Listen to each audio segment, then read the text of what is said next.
All right, so let's start off with some macro. I saw these two stats yesterday, and I thought this was really interesting. The Chiefs winning is actually, or sorry, the Eagles winning is actually not good for the stock market. So when Philadelphia wins a World Series or a Super Bowl, bad things happen. Last time the Phillies won, or the Sixers won, or yeah, the Phillies in 1980, we had a double dip recession in the early 1980s. In 2008, the Phillies won the World Series in baseball. We had a financial crisis. And then in 2018, the Eagles won the Super Bowl, and we had the worst year since 2008. So, yeah, the Eagles winning is not, or the Philadelphia sports winning is not necessarily the best for the market. Look, you could disagree or agree with this. This is just like the facts in terms of what has happened historically with the correlation of Philadelphia actually winning anything. However, futures were red last night and they flipped green. And one of the reasons they might have flipped green is because blowouts in the Super Bowl are very bullish. So every time we've had a blowout in the Super Bowl, talking about a median point difference of about 20 points, which is basically what happened yesterday, markets go up on average a year from the Super Bowl by 13.6%. So although Philadelphia is like not the best for the market, again, that's just historically what has happened. Maybe the blowout kind of fixes that. And the fact that they won so decisively. I mean, dude, it was like, I have never seen the Chiefs get blown out like that.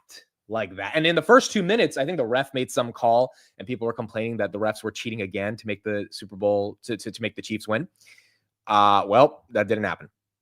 And Philly ended up winning this in pretty just astonishing fashion. So there you go. That's a couple of quick macro stats in the context of what we got for the Super Bowl. Now, what actually happened yesterday in the context of macro? So China's back with tariffs, and I thought this was actually going to turn futures red, and I mean it did, but then I still don't know why futures went green.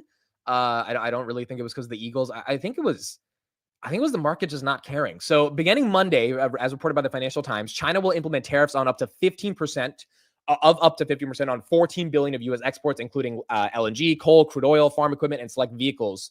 And it looks like they're fighting back against the sort of universal Trump 10% tariffs that he put on Chinese imports last week. Now, at first, glance, you may see this and say, oh, it's only 14 billion. This is going to be a nothing burger. Yes, this is definitely a nothing burger. And I think that's why the street changed their tune on this from red to green.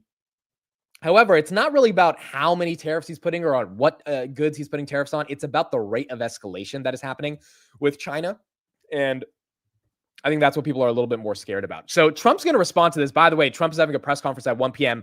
on more executive orders that he's going to be signing. This guy has signed, I think, 54 executive orders so far. I don't know what the executive orders are going to be about today. He did sign an executive order yesterday to officially name the Gulf of Mexico to the Gulf of America. So that did happen.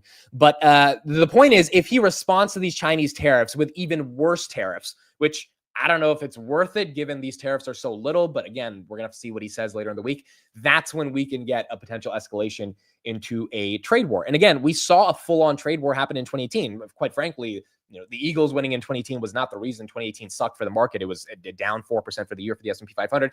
It was because of the trade war. And so I would imagine Trump, given they're already doing so much, it doesn't want to escalate this further, I would hope. But that is going to be one of the macro things that we definitely have to pay attention to this week, because it is going to determine the extent to which how bad these tariffs end up getting. The Mexico-Canada stuff, again, has been resolved, and we're going to see the extent of how much it's resolved go when the 30-day sort of grace period ends for Mexico and Canada. But at least with China, that is not officially resolved yet. Here's a quick video on these Chinese tariffs to get a bit of an understanding of it, and then we'll keep going from there. Tariffs right now on the United States, hitting billions of dollars worth of goods and energy resources. I want to get straight over to Eunice Yoon this morning. She is in Beijing with a report from what's happening on the ground there. What are they saying? Well, Andrew, those Chinese counter tariffs are now in effect, but they probably aren't going to be meaningfully damaging to American businesses because they are limited. Unlike President Trump's tariffs, which have been blanketed all over the Chinese companies, these ones from China are targeted. Goldman Sachs estimates that the Chinese levies cover $14 billion of U.S. exports to China. So that's only about 10% of the overall amount of goods that the U.S. shipped to China last year. But what we do need to watch is any signs that China is willing to retaliate in very different ways. Unlike President Trump's first term, the Chinese have already been signaling that they're willing to single out individual companies. Over a week ago, as part of these countermeasures, China announced that it's investigating Google on antitrust allegations, also blacklisting Illumina, as well as PVH. And then last December, it also launched an antitrust investigation into NVIDIA. And then, of course, late last week, there were some reports that the antitrust watchdog was considering investigating Apple as well on those. So that's really the concern with China. It's not about the tariffs they're putting or the percentage of tariffs they're putting. It's does this escalate to the point where they start leaning heavier into American companies that can't afford to be investigated right now via antitrust in China if they do any business in China, because their earnings growth has to be spectacular in order for them to maintain their multiples. So that's definitely something that we're going to have to look at throughout the rest of the week. I hope this ends up being a nothing burger and this doesn't escalate, but given Trump's attitude with tariffs, we're just going to have to wait and see if that ends up playing out. A couple other macro pieces of updates, and then we got to talk about earnings today. We had a bunch of companies that had some decent earnings, and then we'll talk about NVIDIA and Tesla as well. NVIDIA 130 in the pre-markets. MSTR, Michael Saylor is back. He has bought 7,633 Bitcoin for 742 million, 97.2 a coin. They now have 478,000 Bitcoin, 31.31 billion is, or 31.1 billion is what they used to acquire it. And their average is 65,000 a Bitcoin. This is probably what held Bitcoin up last week.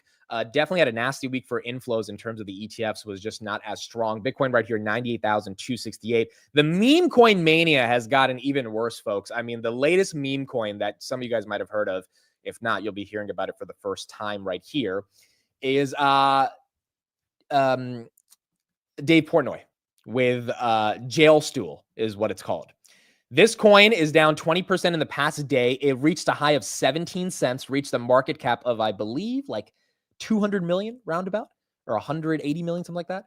Now it's at a market cap of 100 million. Now, the thing about Dave Portnoy and him doing this, which is, I don't know, to me, it's just kind of sad because I tend to like Dave Portnoy and I think he's like super cool and he tends to give back to small businesses and all this stuff. But him launching this is, to me, just pure greed. Now, he did say he's not going to sell till the coin reaches at least 500 million in market cap.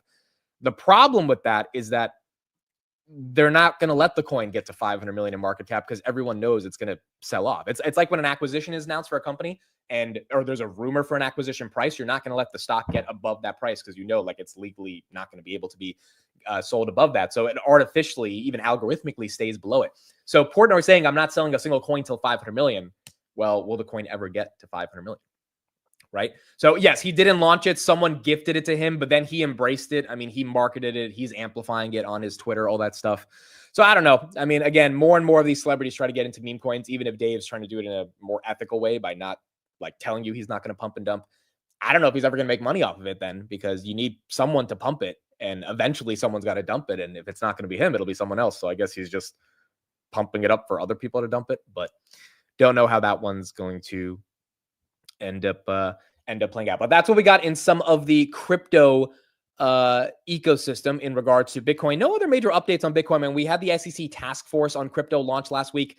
It hasn't really done much. No one knows if there's going to be any strategic Bitcoin reserve. But outside of that, Bitcoin's been relatively stale. And, you know, I think it's waiting for its next major catalyst. But as of now, that Bitcoin strategic reserve is probably going to be what continues to get more people excited.